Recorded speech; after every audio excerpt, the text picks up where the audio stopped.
Now, earlier today, we heard a lot about China already. We heard from Celia, for example, who was talking us through how she and her company engages with consumers in China. And we also heard from the Chief Marketing Officer of Huawei, who was telling us the number of competitors that he had. Do you remember how many competitors Huawei has? 300 something. And do you remember the number of handsets that are out there? Very good, 5,700 something. You're better at that number than I am. I mean, there were so many handsets, obviously, so many handset manufacturers that they compete with, that it's hard to fathom how anybody could find differentiation in such a crowded market. So how do you leverage social media and intelligence in China to be able to do that? How do you use the tools at your disposal in such a fragmented and diverse landscape to drive your business? We're now going to hear from a number of speakers who are intimately engaged in that on a day-to-day basis. As I introduce them, please hold your applause until I introduce our moderator for the session. We have with us the founder and chief executive of CIC, Mr. Sam Flemming. He's joined by the head of digital marketing and social media for Greater China, joining us from Nestle, Hannelore Grams. And the moderator for the session is the Senior Vice President of Content Development Asia Pacific at Thoughtful Media Group, Miss Normandy Madden. A round of applause.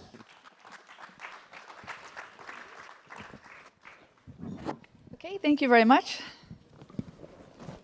So I thought to get us started today, since I think a lot of you may not be super familiar with China, and we do have some experts here, I want to start with Sam to kind of lay the groundwork for us about China's social media market, because I think one of the things, a disservice that you get from media coverage about China is that they tend to say things like, well, there's the Chinese equivalent of Twitter and Facebook, which isn't really the case. It's not as simple as that. The platforms available to brands in China are quite different, and how they're used by consumers are quite different.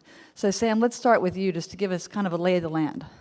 Yeah, sure. And I think your point that looking for analogs of the Twitter of China or the WhatsApp of China, it's a useful place to start, but things are a bit different. And it goes back to, I think, the context of social media. I would even say the role or unique importance of social media is different in China.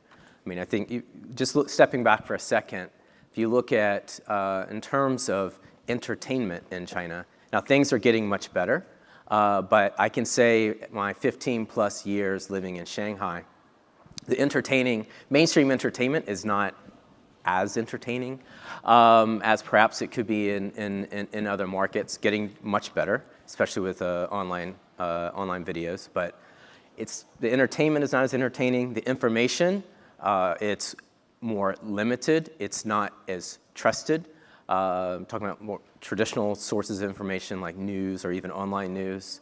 And then the opportunity to socialize, looking at like a one-child policy in China. You don't have that brother and sister. You're really focusing on studying. So the internet in general, social media in particular, fills sort of this unique void that exists in entertainment, information, and socializing. So when people want to get, they want to hear the best or most trusted information, they will go to the internet or go to social. It's what Tom and Schwal, it's what they say, right? So in that regard, I think that Weibo, while many clients and others are putting de-emphasis on Weibo, they see that it's in the decline. We see it's remaining flat in terms of amount of content created, and it's still the pulse of China. Sort of like Twitter, and that's where news will break first. It's where news breaks fast, spreads very fast, but it is still very much the pulse of China. It's where slang will be created or will be crystallized, so new net terms and culture. I think with WeChat, you can call it a WhatsApp of China, but it's more like a WhatsApp plus a Swiss Army knife in terms of many different things. There's payment, you can order taxis, you can pay for taxis, you can invest in mutual funds, you can chat with your friends, you can surf e-commerce.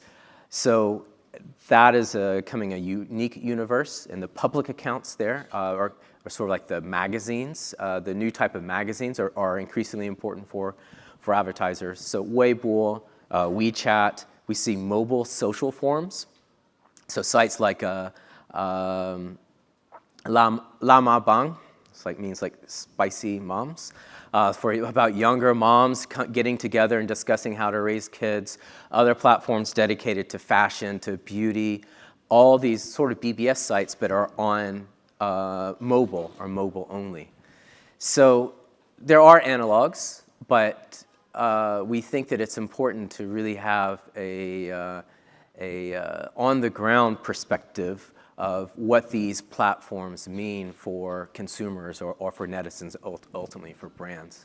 Mm-hmm. So it comes down to more entertainment, providing a creative outlet for expression, and compensating for the lack of social interaction that they have in their families and kind of giving them an outlet for social interactivity. Exactly, okay. Exactly. So now let's talk to Hannah here and kind of bring this into a specific brand case. And let's hear about how Nestle has empowered its marketing team to really leverage social media in China and what's unique about how you do it. And I think, Sam, you have a slide we can put up here that will kind of give a diagram that maybe you and Hannah can sort of talk us through. So can we put up... Can we have that first slide, please? Yeah, so what you see in the background there, I'm not sure if we're still unique, because if you start something, then you get easily copied, especially in China. So what you see in the background there is actually we call it the Digital Acceleration Team at Nestle. We started the Digital Acceleration Team 3 years ago in the headquarters in Vevey, where I was also involved. And for many reasons Sam just mentioned, we needed something dedicated to China and to the Chinese environment, because the listening tools are different, the platforms you're using are different, everything is just different. So what we are doing there, we are listening to social conversations, we are looking in not only from consumers but also from shoppers. We are crunching these numbers, we are breaking them down to the brands. From two perspectives. So from one perspective is the defensive part, which is very important in China when it comes to food. So just to be ahead of trends, hopefully, not facing big issues or be very prepared. But then what we also would like to do more and more, and that's the challenge, is actually to look out of the window to be more and more predictive with these insights we are gaining there. Mm-hmm. So this is across all brands, or are there some in particular you can talk about that Nestle has that you're using social media for especially?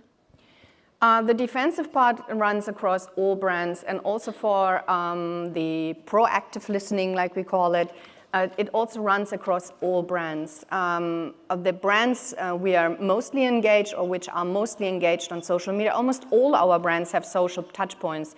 Most of them on Weibo, more and more now on WeChat, and then obviously also depending on their target audience, they go to QQ, to Renren, or even others, or on Youku, some touch points. So most of them you cannot really tune in. That's the difficulty which you face in China compared to other marketers here in the room having Western social platforms. The ones which are most active is Nescafé and are our infant nutrition brands, I would say. So they have a lot of engagement. And just recently, Nescafé, I mean, you drive engagement nowadays more and more with events that's actually happening outside of social media. If you want to drive the engagement, Chinese consumers are not always following brands, but they do this less and less also in the Western part. So you really have to bring them an added value. You need to get to the core of the consumer, and that's why you need these insights. You need to understand where are they, what are they interested in, what are their interests. They are not predominantly interested in coffee, but they might be interested in something where we can get them, bring it close to them, as coffee in China is not a beverage which is first in their mind. So it's something where you drink it to stay awake or to start your morning. And so there's, we talked to the post-90s, for example, and we just started the big campaign before Chinese New Year with Angela Baby, which actually spiked up the conversation a lot. And those things are helping. Okay, can you give kind of an example of really how you're executing one of these? Like for Nescafe with Angela Baby, like exactly what you did, and maybe with Sam, then sort of talking about on the social listening side of, how the campaign did and what the ROI is for something like this. Okay, so what we do there, we are calling this, we have initiatives for the brands, where we actually run listening pre the campaign to gather insights about the target audience, that some of the things can be done directly with the team in the DAT. Some insights are gathered by our consumer insight team because they're closer to the core target audience. Then those are going into the briefs, into the consumer portraits. And then obviously a big part is the during the campaign monitoring, because nowadays you really can adjust a lot in the content and the consumer journey. You can simplify it. Often when you get plans and you sign off a campaign, you might find out that it's maybe too complicated or too complex and that you don't really achieve your KPIs. So this is something.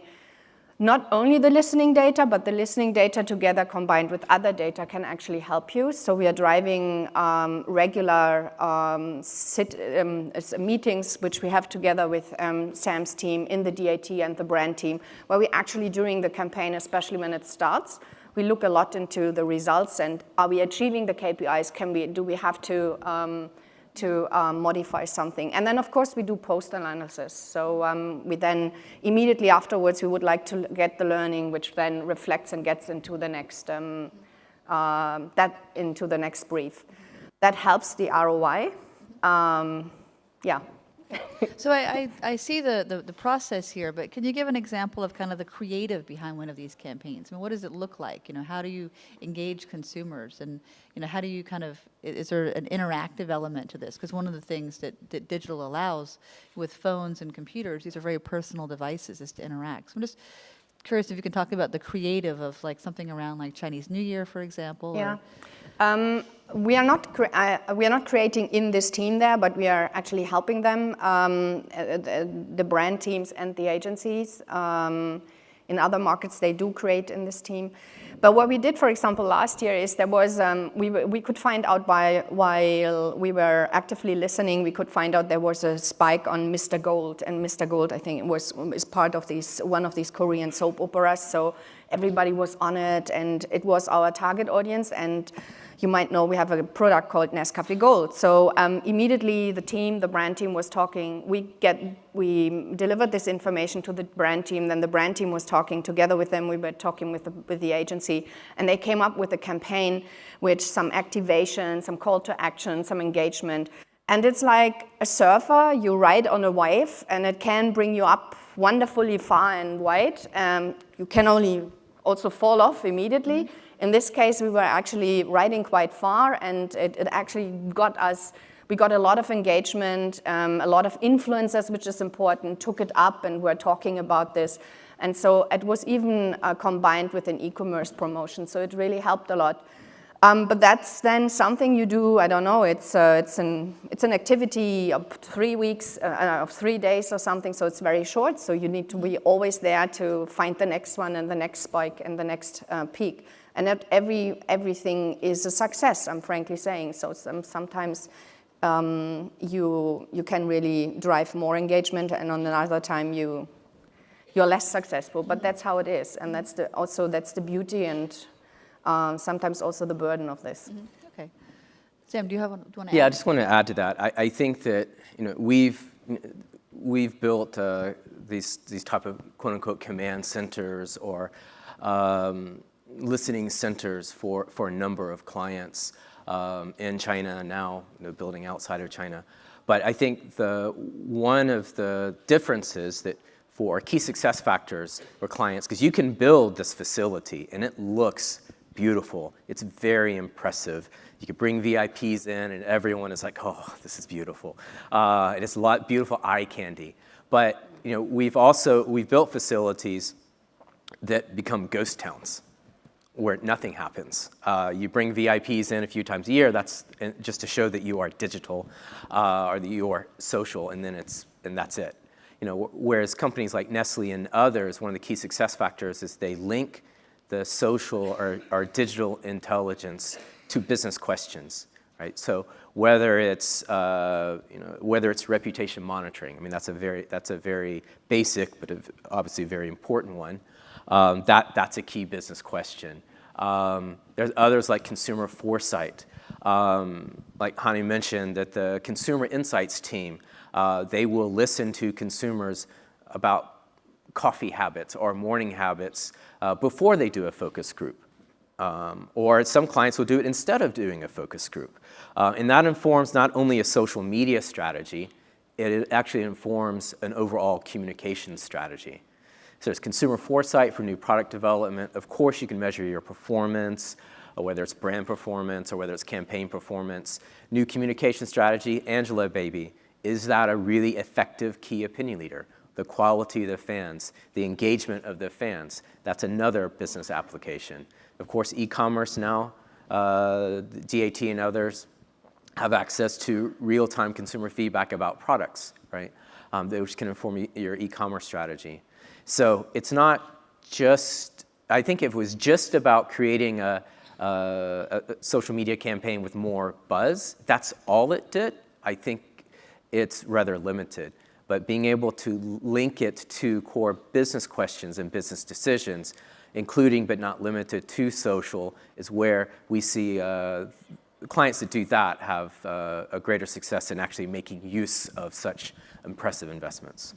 And one of the big challenges of China is the speed at which things happen. Yep. So that would be a challenge, I think, for brands to be able to empower their teams to really react quickly when they see things. I mean, that's something that you could talk about with Nestle and maybe other brands that you've worked with.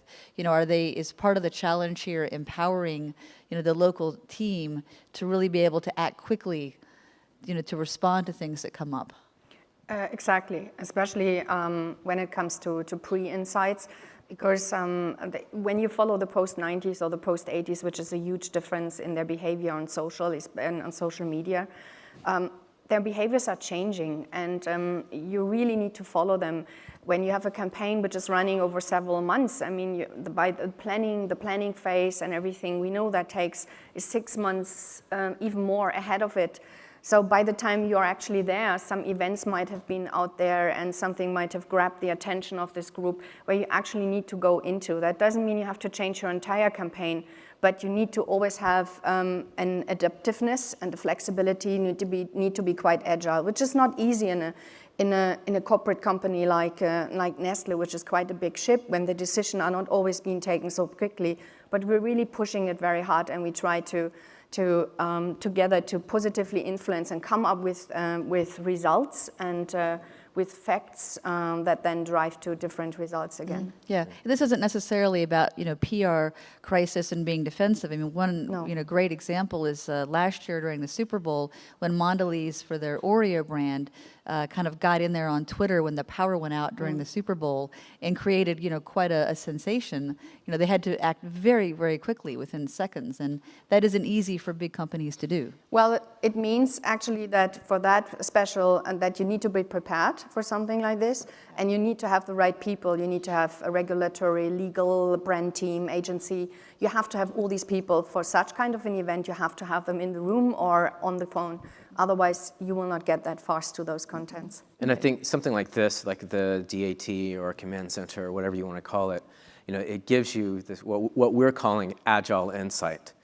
It's not as in-depth or comprehensive as a 6-month survey through traditional market research, but you can get some intelligence, some information, some guidance almost immediately. And it's also, I think it's companies learning to take action, when they have some intelligence, but maybe not the complete picture, but they still need, in this modern world, you do have to act quickly to seize the opportunities. And so it's building that mindset or that culture within the organization to act quickly with some good data, but maybe not as comprehensive as you would ordinarily have. Okay. We literally only have a couple of minutes left, so I think we have time for maybe one question, if somebody has one. And I can't really see hands too well, so you have to kind of stand up. Any questions? Okay. Well, then I can kind of, if not, I can move on to Sam. Why don't you close us out here with some examples of mistakes that you've seen companies make? I mean, Nestle is a very positive example, clearly, but you've worked with a lot of brands over the years in China. So maybe you could give us, the audience here, like a few sort of 2 or 3 tips of things not to do. Yeah, I mean, I think real-time listening or very quick engagement is something that is certainly not a new concept at all. But what we, and companies have been engaging with, some of the challenges we see with brands is that they want to be a part of a hot conversation which may not be on brand. And so you have a social agency who is very aggressive and very creative, but they're building on a hot topic or hot slang, which is not on topic or relevant to the brand. I mean, it's very easy to get lots of page views or get lots of engagement. You just put up pictures of pretty women or laughing cats or whatever. But whether it's really relevant to the brand or not is another question. And that's why, again, it's tying this infrastructure into a decision-making process within the organization that includes, the agencies which are supporting on not just a CIC, social listening agency, but also the media agencies or the digital agencies, the agencies along with the client who are making the strategic decisions. So it's linking it to strategy, not just trying to get a quick hit to generate a bunch of retweets. Okay. Well, thank you very much, Hannelore and Sam. Thank you very much for your time today. Thank you.